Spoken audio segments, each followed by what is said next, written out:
João capítulo 5 é o tempo que nós estamos gastando aqui um pouquinho para enxergar um pouco do que significa o Evangelho para quem crê.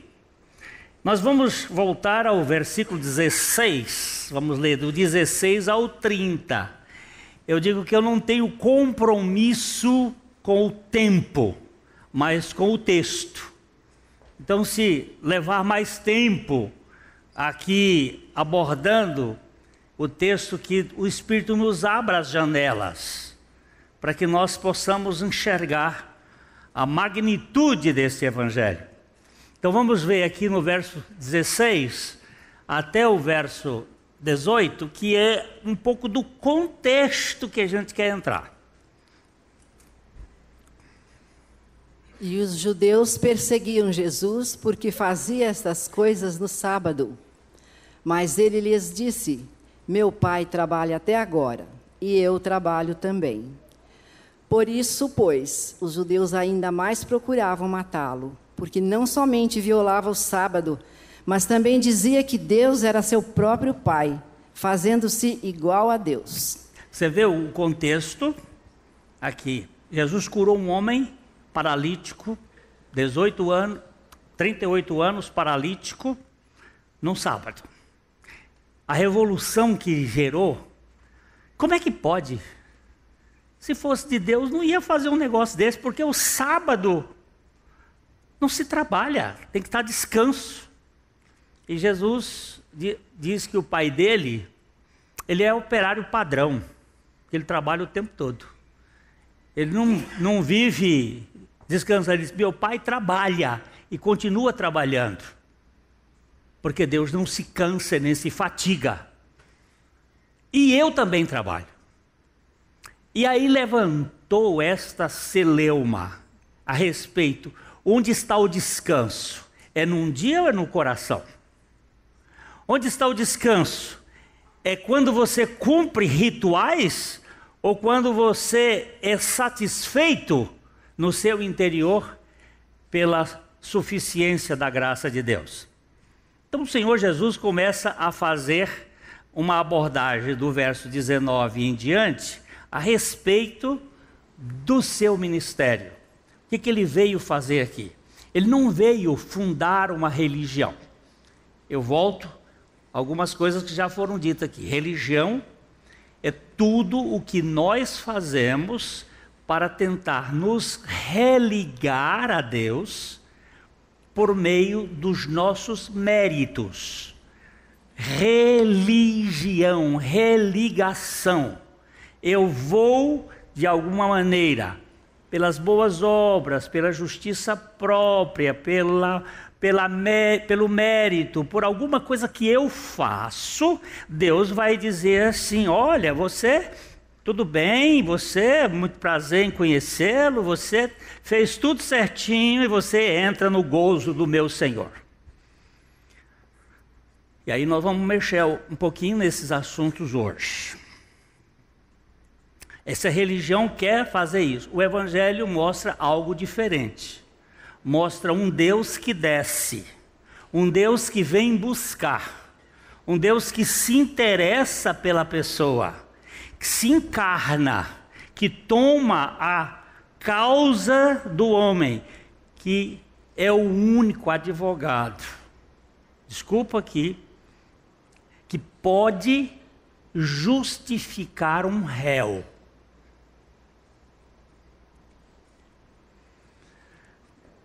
O Zanin, o Cristiano Zanin, está num trabalho insano. Tentar mostrar que um réu culpado seja, como é que eu vou dizer? Absolvido da sua culpa. Ele está fazendo um trabalho hercúleo. Agora, Jesus tem essa condição, sabe por quê? Porque ele diz assim: o réu, é um criminoso, é um bandido, é um crápula, mas a causa dele é minha, e eu assumo o castigo dele. O castigo é a morte, pois eu vou morrer por ele. Porque o salário do pecado é a morte. Então, eu vou assumir a morte. Então, ele tem condições de nos justificar. Os outros, eles vão tentar. Eu acredito, eu vou dizer aqui que tem vários advogados, que quando eles exercem a função, eles não podem, por hipótese alguma, ter a premissa de que eles vão justificar o réu. Pode até buscar atenuantes para a pena. Porque se ele for réu e ele defender o réu, como culpado, ele é corréu. Felizmente, agora na lei brasileira, já estão introduzindo uma penalidade para aquele advogado que defende o réu e recebe dinheiro sujo.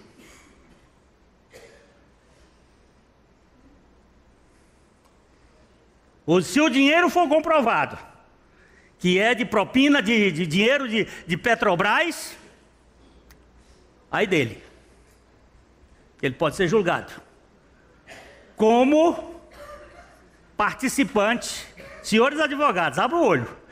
Como participante da quadrilha. Agora, Jesus pode fazer isso. Ele diz: a culpa do réu é minha. E eu vou morrer a morte dele. Eu vou cumprir o castigo dele. Então, Jesus não veio estabelecer uma religião aqui. Ele veio trazer uma boa notícia do céu. A notícia de que o Evangelho é uma boa nova. O castigo que nos traz a paz estava sobre ele. E pelas suas feridas nós fomos curados. É isto que é a boa notícia do Evangelho. Então, aqui Jesus no verso 19. Então vamos dar uma lida no verso 19 de novo. E a gente vai voltar comendo como pinto. A quirera, devagarzinho, assim, comendo ali, né, no choco da galinha. Bora. Então lhes falou Jesus: em verdade vos digo, que o filho nada pode fazer de si mesmo, senão somente aquilo que vir fazer o Pai. Porque tudo que este fizer, o filho também semelhantemente o faz. Vamos parar um tiquinho, Ruth. Preste atenção. Foi Jesus quem disse. Ele é o nosso Shaliá. Ele é o nosso procurador. Ele é o nosso representante. Ele é aquele que tem a autoridade para dizer que o filho nada pode fazer por si mesmo. Somente aquilo que vir o Pai fazer. Jesus foi o homem, o único homem na face da terra que viveu 100% pela fé.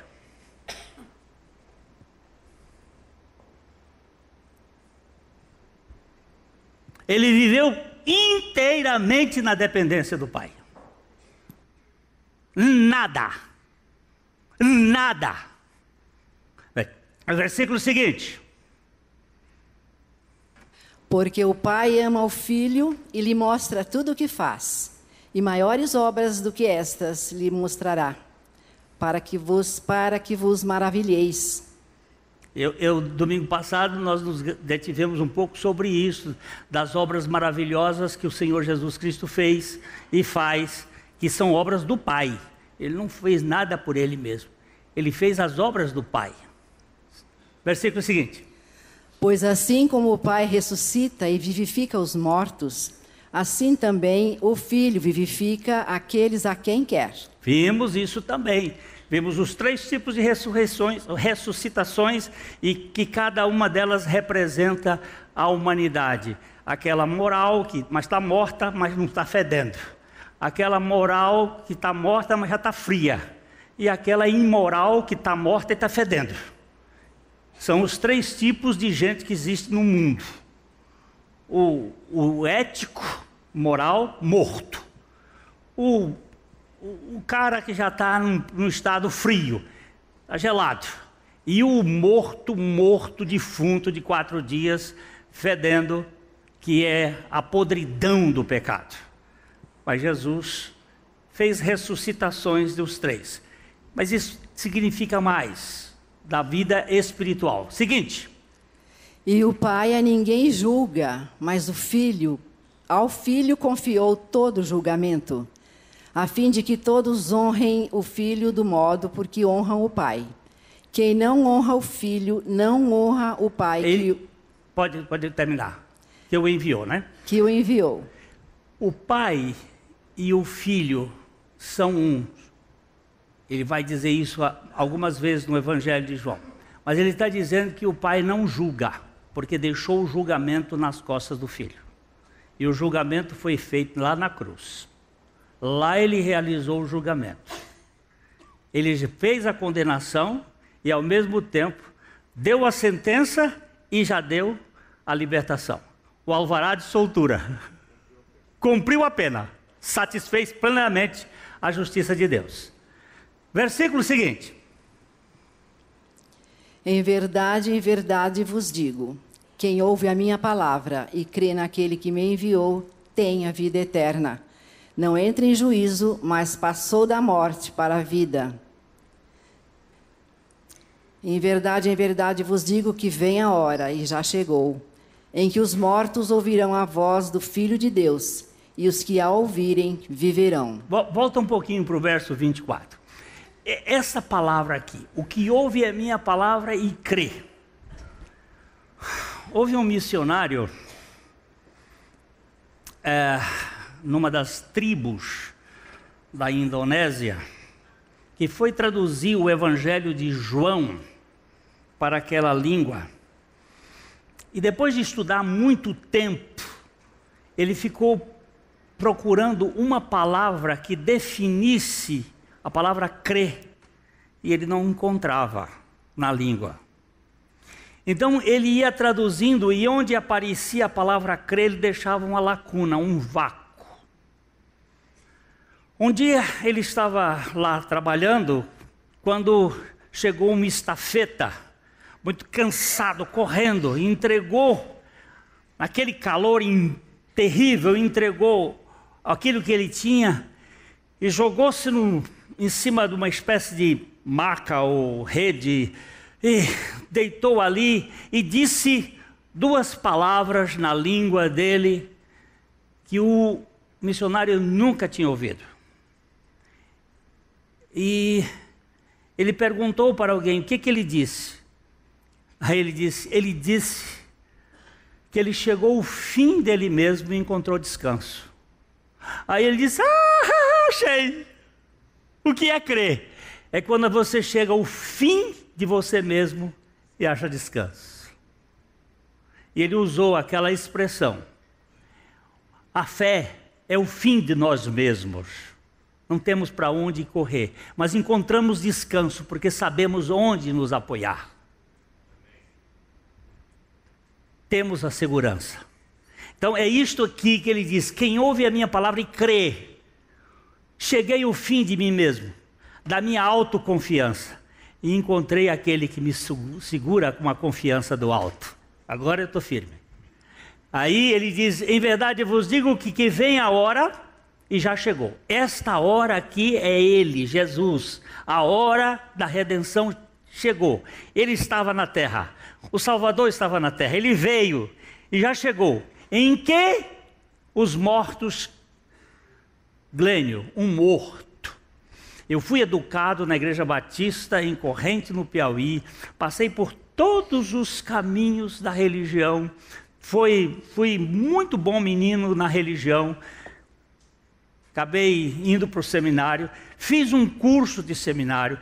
Fui ser pastor no Rio de Janeiro. Vim ser pastor aqui em Londrina. Era pastor aqui desta igreja há 2 anos. Quando um dia... lá na igreja missionária do aeroporto, eu ouvi a palavra de Deus que eu nunca tinha escutado. Quem ouve a minha palavra. Eu era educado dentro da religião. Quando eu ouvi aquela palavra, eu estava sentado no banco assim, todo de terno e gravata, muito empavonado, e eu vi aquele pastorzinho, um tipo desconsiderável, com uma calça pega-marreca, com a camisa volta ao mundo, com uma gravatinha estreita, tocando sanfona. Eu já fiz um pré-julgamento. Eu disse que eu vim amarrar minha égua. E quando ele começou a falar, 10 minutos depois eu estava tremendo e chorando no banco, porque ele falava de alguma coisa que eu nunca tinha ouvido. Que o meu velho homem tinha sido crucificado na cruz com Cristo. Eu sempre soube que Jesus morreu por mim, e isso fazia até muito sentido, mas que eu tinha morrido com ele, isso nunca fez sentido. E naquela noite, eu criei, e eu fui tornado uma nova criatura. Houve o evangelho operante. Então, quem ouve, ele diz que é chegado o morto que estava morto. Pode ser pastor, pode ser presbítero, pode ser papa, pode ser o que for. Se não nascer de novo, não pode entrar no reino de Deus. E só nasce de novo pela palavra. E a palavra tem que ser trazida pelo Espírito Santo. E aí, você vem verificar aqui. Ele diz, em verdade eu vos digo que vem a hora, e já chegou, em que os mortos ouvirão a voz do Filho de Deus, e os que ouvirem viverão. Jesus vai dizer isso lá para Marta: eu sou a ressurreição e a vida. Quem crê em mim, ainda que morra, viverá. E todo que vive e crê em mim, nunca, jamais morrerá. Crês tu isto? Você vê que é uma questão eterna. Versículo 26. Porque assim como o Pai tem vida em si mesmo, também concedeu ao Filho ter vida em si mesmo. E lhe deu autoridade para julgar, porque é o Filho do homem. Você presta atenção que não é o Filho de Deus que julga, é o Filho do homem. Porque Jesus, o Filho do homem, teve que receber o castigo da humanidade. Mas nós vamos chegar uma outra vez para ver as duas naturezas fazendo a obra lá na cruz. Jesus e Cristo. As duas naturezas estão trabalhando dentro do mesmo propósito. Deus estava em Cristo realizando a reconciliação do mundo consigo mesmo. Versículo 28. Não vos maravilheis disto, porque vem a hora em que todos os que se acham nos túmulos ouvirão a sua voz e sairão.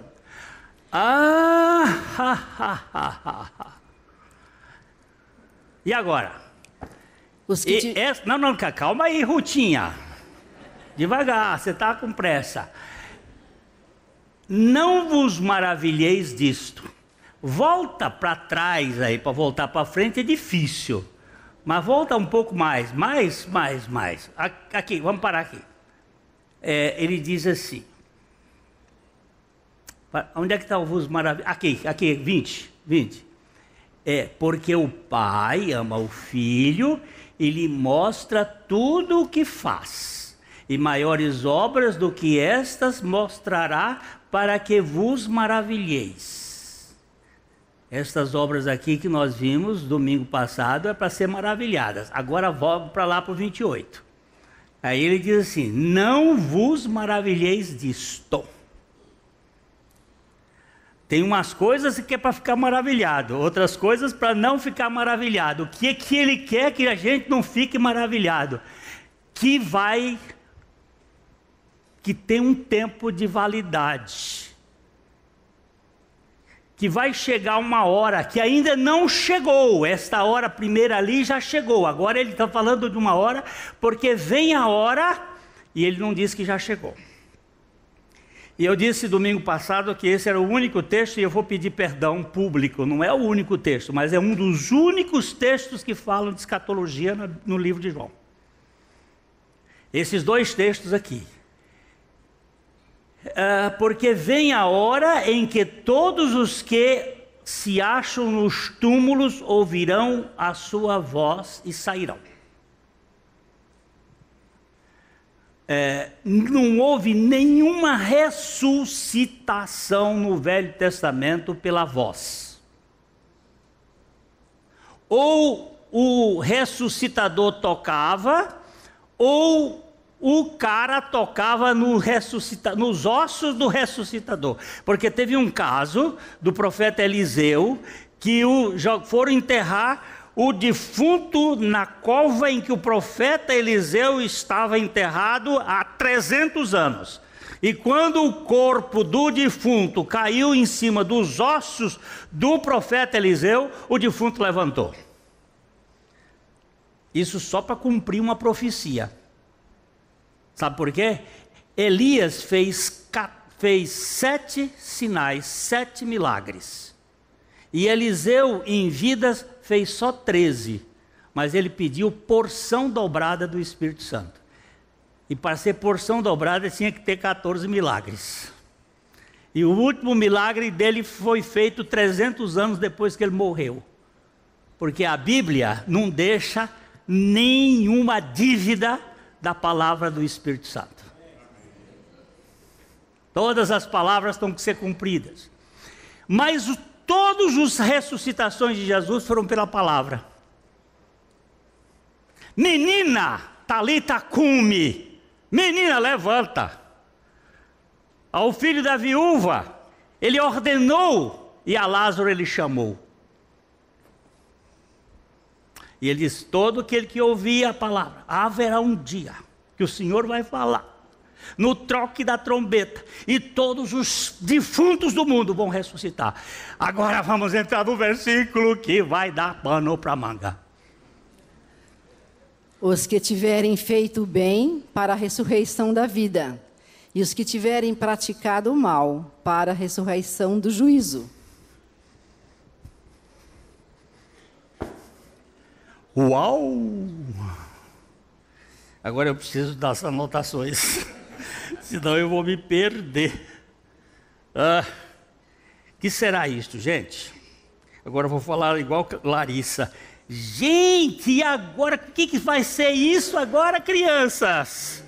O que é isso, crianças? Olha só. Os que tiverem feito o bem, para a ressurreição da vida. E os que tiverem praticado o mal, para a ressurreição do juízo.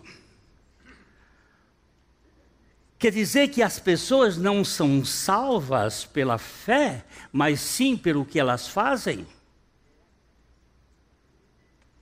Sim, elas são salvas pelos que elas fazem, pela fé. Agora nós vamos descobrir como é que é a história. Vamos para Gênesis capítulo 2, versículo 9. Perdão, Gênesis capítulo 2, versículo 9, está certo.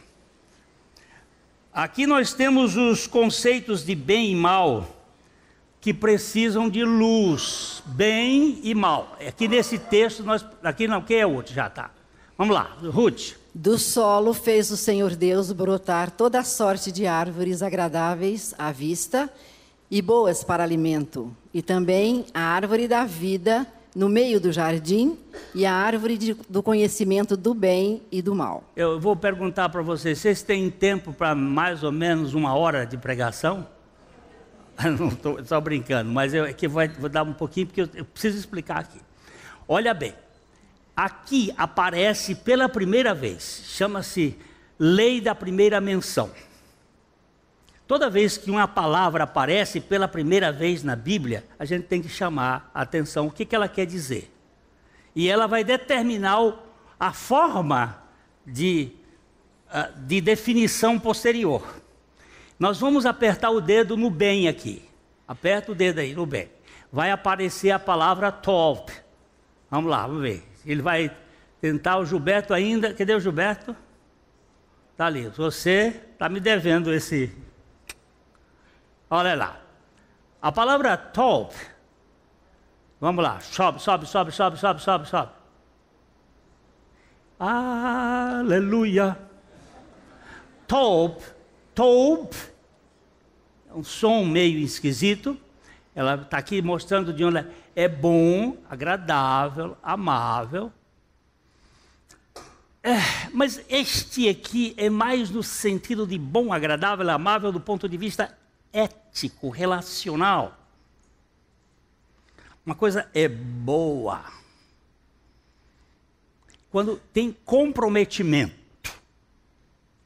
A moça chega no doutor com uma criança de colo de 10 meses, um menino, e grávida de 4 meses, 3 meses, e diz para o médico o seguinte: doutor, não posso ter 2 crianças muito perto uma da outra. É muito pesado para mim, não é bom para mim esta coisa. Eu quero que o senhor faça alguma coisa. O médico pergunta: o que é que você quer que eu faça? Que o senhor interrompa esta gravidez. E o médico pensou um pouco e disse: quem sabe eu dou uma solução um pouco melhor. Vamos matar o seu filho que já nasceu, porque não corre o risco de você ter um problema. Ele está aí. Por que matar o meu filho que está nascido? E por que vai matar o outro que está gerado? O que é bom? Não é bom eu ter uma criança depois da outra. Não é bom? E por que você foi ter relação com seu marido? Ou você não sabe que tem risco? O que é bom? O que é bom do ponto de vista ético? E o que é bom do ponto de vista espiritual? Ele aqui está mostrando que esta palavra tov, ela tem um conceito de relacionamento significativo. Mas vamos para outra palavra, vamos voltar lá. E a palavra mal. Vamos ver o que é essa palavra mal. Essa palavra, ela deu origem, em umas outras línguas, ao deus Ra. O deus do mal, Ra! Você já viu como existe o Ra? Em várias culturas, pois é. Esse deus Ra, esse mal, é ruim, é mal, desagradável, é maligno. Então, a primeira vez que aparece esta questão, aparece numa árvore. Só que o que Jesus disse aqui não é bem assim. Vamos para Gênesis capítulo 4, versículo 7. Gênesis 4, 7. Se procederes bem, não é certo que serás aceito? Se todavia procederes mal, eis que o pecado jaz à porta. O seu desejo será contra ti, mas a ti cumpre dominá-lo. Isto aqui é uma palavra que Deus está falando com Caim. Vamos voltar um pouco o texto. Eu vou aqui, ó. Aconteceu que no fim de uns tempos, trouxe Caim do fruto da terra uma oferta ao Senhor. Quando você vê o fruto, trouxe do fruto da terra, tem que ir lá no capítulo 2, no capítulo 3, e ele diz que o homem comeria do fruto da terra com o esforço do seu suor. Caim trouxe uma oferta ao Senhor que cheirava a CC. Oferta de trabalho pessoal, de canseira, de mérito, de trabalho dele. Ele traz uma oferta, enquanto que Abel, por sua vez, trouxe das primícias do seu rebanho e da gordura deste. O trabalho de um pastor no tempo de Abel era passear com as ovelhas, porque ele não tinha que proteger de animais carnívoros, porque não existia animais carnívoros, pelo menos como ensina a minha Bíblia. Os animais carnívoros se tornaram carnívoros pós-dilúvio. Então era um passeio com as ovelhas.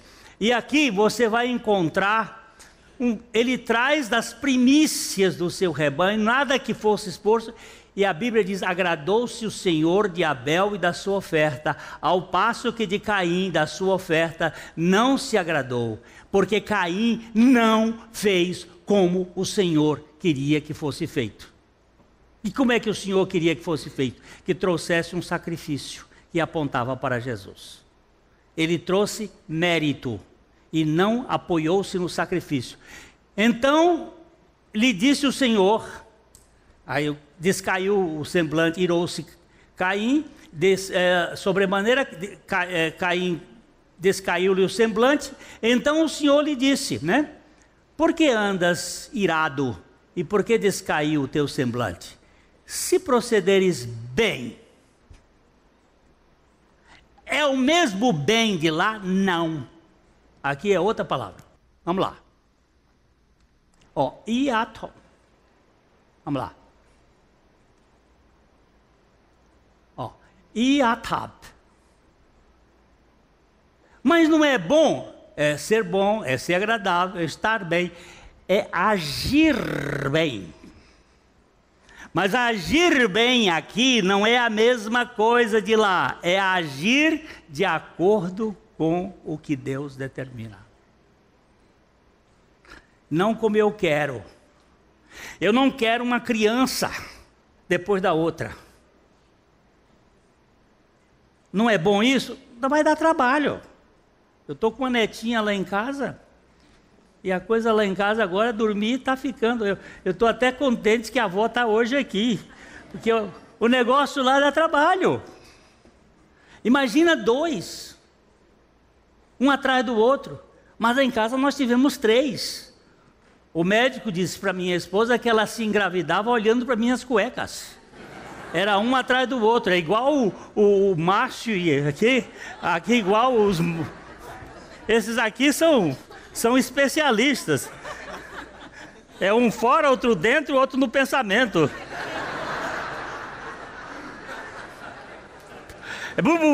Agora, é ruim, dá trabalho, mas é ruim.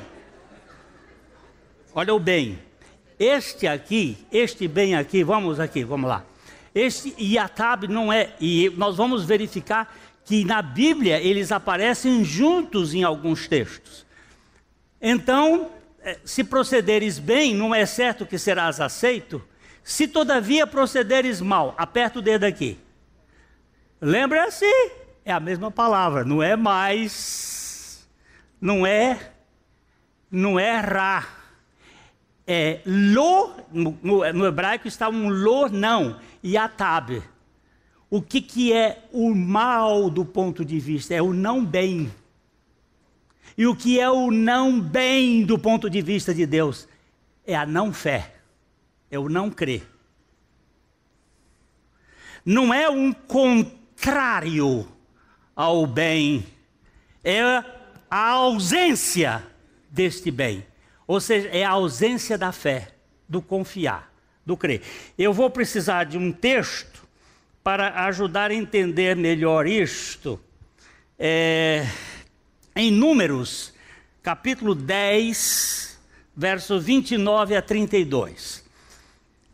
Nós vamos ler esse texto aqui, que é um texto muito interessante. Números 10, 29 a 32. Lá, lê, Ruth. Disse Moisés a Robabe, filho de Reuel, o midianita, sogro de Moisés: estamos de viagem para o lugar de que o Senhor disse, dar-vo-lo-ei, vem convosco.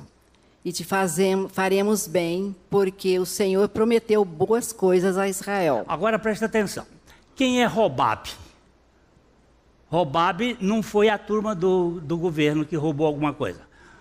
Robabe é o cunhado de Moisés, filho de Reuel. Reuel é Jetro, é o mesmo Jetro. Estávamos de viagem para um lugar do Senhor, disse, dar-vos-ei, vem conosco e te faremos bem. Aperta. Essa palavra aqui é a palavra top. Seremos bem. Vai ser bem. Ok? Vamos lá. Porque o Senhor prometeu boas coisas. Se você aprender a botar aqui em coisas, que estão lá boas, vai ser top também. Pode apertar. É a mesma palavra, não precisa mexer mais. Porém ele respondeu, não irei, antes irei à minha terra e à minha parentela. Não vou andar com vocês, eu não quero conversa com vocês, eu sou seu cunhado, mas eu não quero ir com vocês, eu vou lá para os midianitas, eu vou cuidar do que é meu. Aí tornou-lhe Moisés, Leia, Ruth, por favor. Tornou-lhe Moisés: ora, não nos deixes, porque tu sabes que devemos acampar-nos no deserto e nos servirás de água. De guia. De guia. Porque para ser guia tinha que buscar o lugar das águas. É verdade, e ele sabia muito bem, ele estava acostumado lá. Você não errou, não. Tá certo. Eu estou salvando sua pele também, Ruth. Eu hoje estou ruim e você também, mas vamos ver. Ora, nós não vai nos deixar, porque se nós formos sem um guia aqui nesse deserto, nós vamos nos perder, e você conhece muito bem isso e tal. O verso 32. Se vieres conosco, fartiemos o mesmo bem que o Senhor a nós nos fizer. Aqui está uma coisinha que é bonita. Você vai encontrar aqui a palavra bem. Aperta o dedinho. É aquela palavra tov. É aquela palavra lá da árvore. Se fizeres o bem ético, moral, o bem que é agradável, amável. Veja agora, passa para frente. Veja agora o que o Senhor nos fizer. Aperta o dedo aqui no fizer. E a top.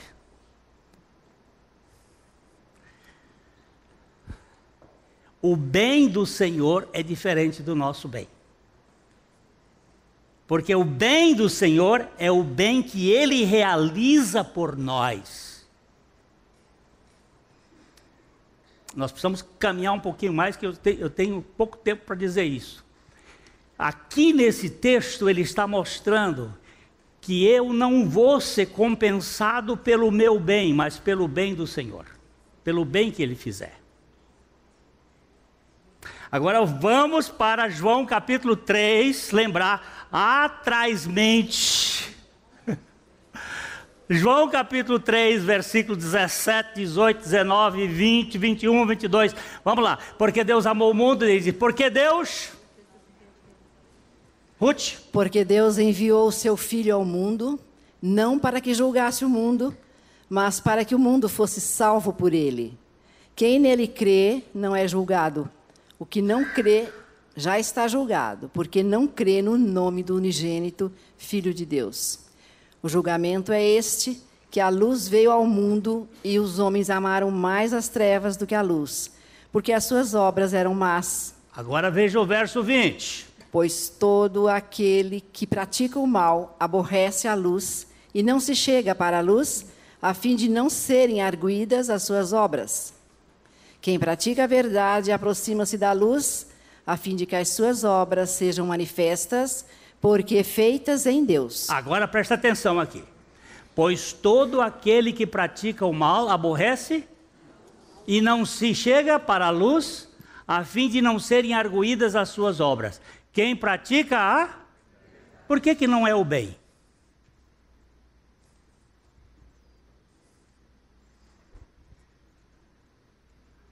Por que não é o bem que está aí, sim a verdade? Não é o bem e o mal? Não é para ser o bem e o mal? Que árvore é essa que nós vamos comer? É a árvore do bem e do mal? Não, senhores, é a árvore da vida. E pela árvore da vida, as obras são feitas por Deus. Não são feitas por mim. A minha fé, que eu ganhei do Senhor, me dá condição a eu praticar as obras do bem do Senhor, as obras que Ele preparou para que eu andasse nelas.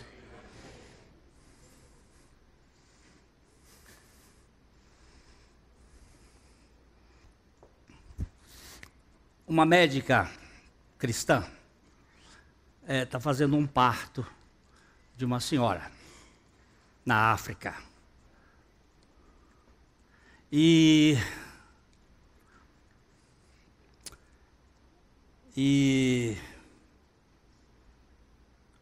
lá pelas pelas tantas, a mulher morre.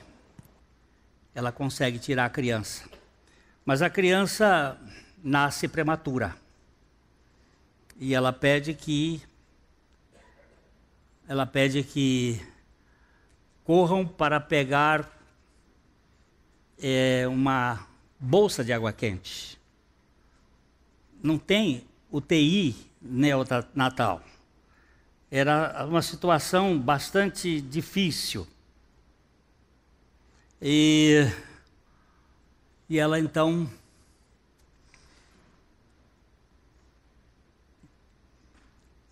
chega a notícia, a única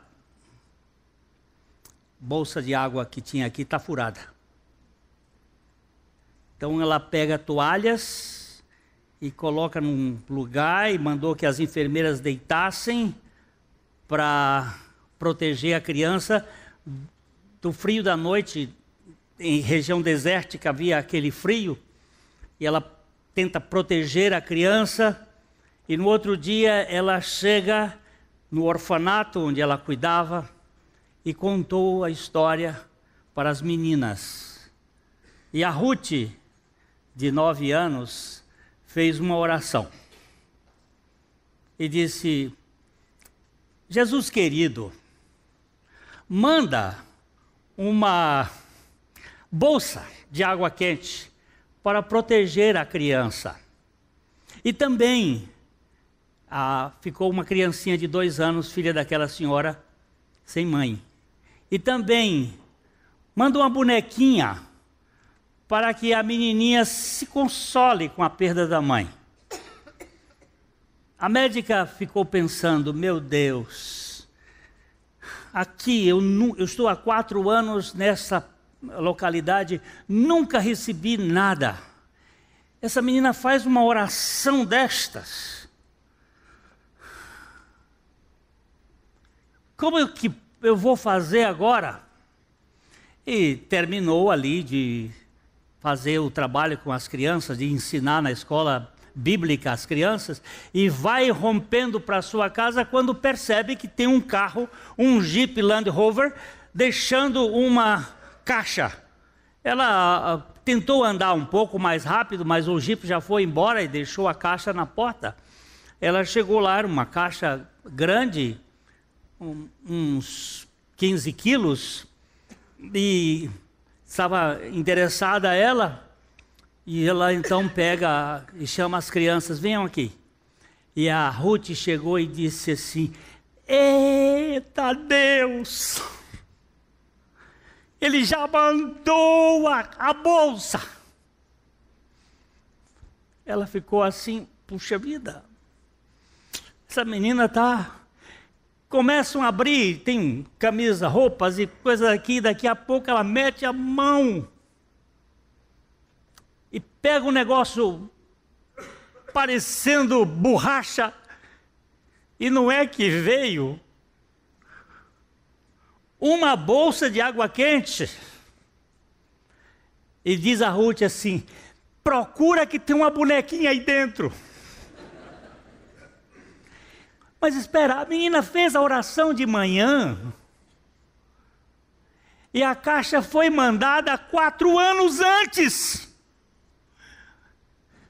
É que Deus, o tempo de Deus não está dentro do nosso cronômetro. Deus está na eternidade. E dentro da eternidade Ele já sabia de antemão o que ia acontecer. E já providenciou que uma professora da médica pusesse aquelas coisas dentro, que ia chegar naquele dia. Mas espera aí, são as obras feitas em Deus, gente. É Deus que faz a obra dele.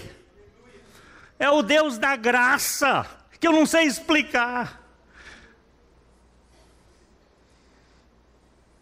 Mas o que eu posso dizer para vocês é que me arrepia só pensar que a minha fé foi dada por Deus para que eu pratique as boas obras que Ele quer que eu faça, e não as minhas obras de justiça cheirando a CC. isto dá uma sensação de tranquilidade, de confiança. Eu vou voltar para o texto, meus irmãos. Capítulo 5, verso 29.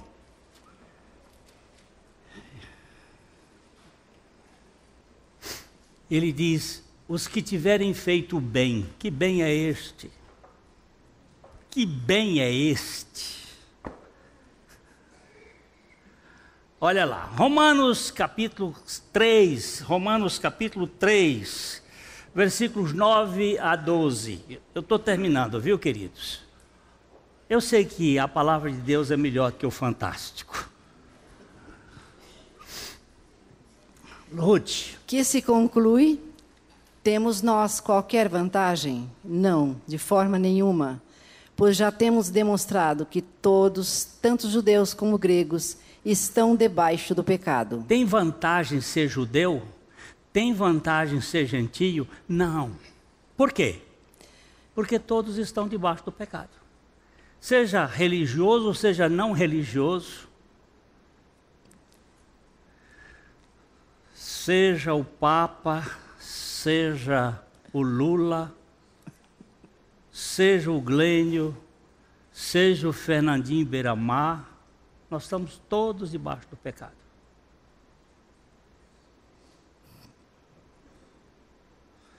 Londrina está sob uma revolução das sebes, das coisas, por aí, batendo um daqui, da acolá. O homem é isto aí que você sabe. O homem é esse bicho complicado. E se ele não nascer de novo, ele vai ser um político, ele vai ser um religioso, ele vai passar os outros para trás, ele vai passar na política, ele vai passar nas religiões. Ele é um troço terrível. Agora, qual é a vantagem que tem? Como está escrito? Não há justo nenhum sequer. Não há quem entenda, não há quem busque a Deus. Todos se extraviaram, a uma se fizeram inúteis. Não há quem faça o bem, não há nenhum sequer. O que é isso aqui? Não há quem faça o bem, nenhum sequer. Será o bem ético? Não. Porque Jesus diz assim: se vós sendo maus sabeis dar boas coisas aos vossos filhos, tem um bem que você faz. Mas o bem da fé, não tem ninguém que faça. O bem espiritual, esse tem que ser feito por Deus. Ele diz que a garganta dessa turma é sepulcro aberto, com a língua urda em engano, veneno de cobras está debaixo dos seus lábios. A boca eles têm cheio de maldição e amargura, os seus pés são velozes para derramar sangue, nos seus caminhos a destruição e miséria, desconhece o caminho da paz. Não há temor de Deus nos seus olhos. Quem é essa turma aqui? De ponta a ponta, de fio a pavio, toda a humanidade. E o que acontece? O que acontece é que Deus pega o Estevão, que não presta para nada, e resolve colocar a sua graça sobre ele. Por que fez isso com Estevão? Não sei. Não sei. Porque ele é mais engraçadinho do que os outros? Não. Eu só posso garantir para você que ele é o pior entre todos. Ele é o mais ruinzinho, se é esse que foi achado. E ele diz que Deus escolheu as coisas que não são, as pessoas que não são, para confundir as que são. Pois é, Estevão, se a graça lhe alcançou, é porque você é um desgraçado de marca maior.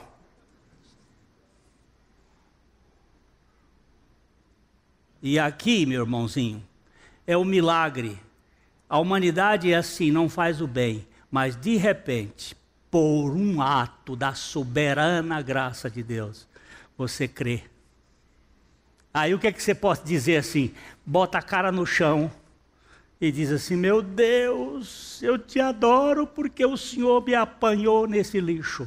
Não pense que é o bem e o mal ético que nós praticamos, porque senão o sacrifício de Cristo seria nulo, seria em vão, seria sem valor algum. Não é pelo bem que você faz. Esse bem que você faz pode até ser instrumento de Deus depois que você é salvo. Essas são as boas obras que Deus preparou para que nós andássemos nela, mas não para a nossa salvação. Estava num velório e a pessoa chegou e disse: acho que esse cara foi para o céu. Se é um cara que era bom, era esse cara. Rapaz, esse homem fazia tudo de bom. Eu disse: meu Deus, e agora? Eu digo: olha, cara, se o céu que ele vai é o mesmo que eu vou, então tem alguma coisa errada. Porque o céu que eu vou por causa de Cristo. E não por causa das minhas próprias obras. Eu termino contando essa história que me custou e tem me custado até hoje, algumas críticas bem fortes. Morreu um personagem importante nessa cidade e o velório foi lá na maçonaria. E a viúva pediu para eu dar uma palavra. E estava toda a cúpula da maçonaria. E o homem já estava depois do Grande Oriente para a direita, lá no lugar sacratíssimo, ao lado do Supremo Criador do Universo. O Gadu estava lá sentado, porque... E agora, pastor Glênio vai dar uma palavra aqui. E agora, o que eu vou fazer? Chegar lá, concordar com todo mundo.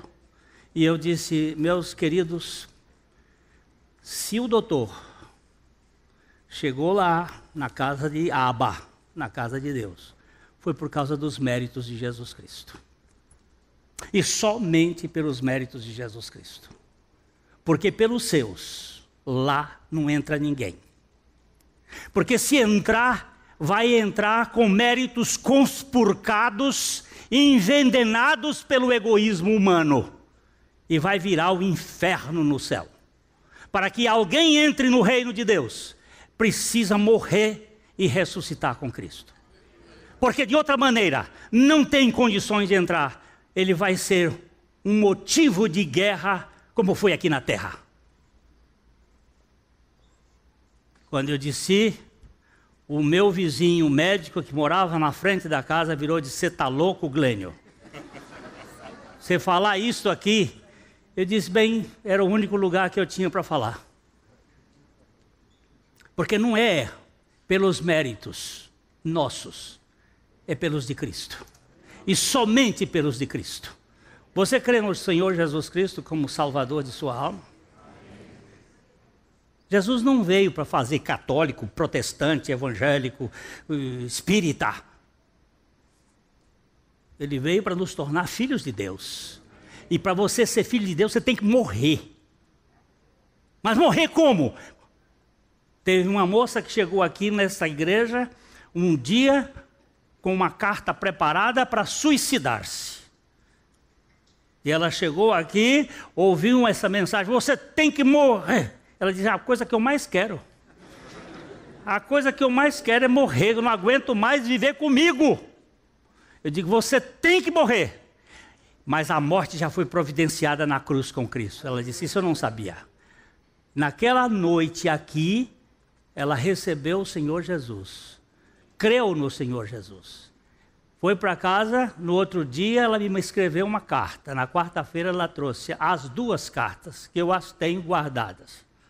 Uma dizendo: estou insatisfeita comigo mesmo, não consigo viver comigo, pedindo perdão à filha, e a outra agradecendo o filho de Deus, por ter aceito.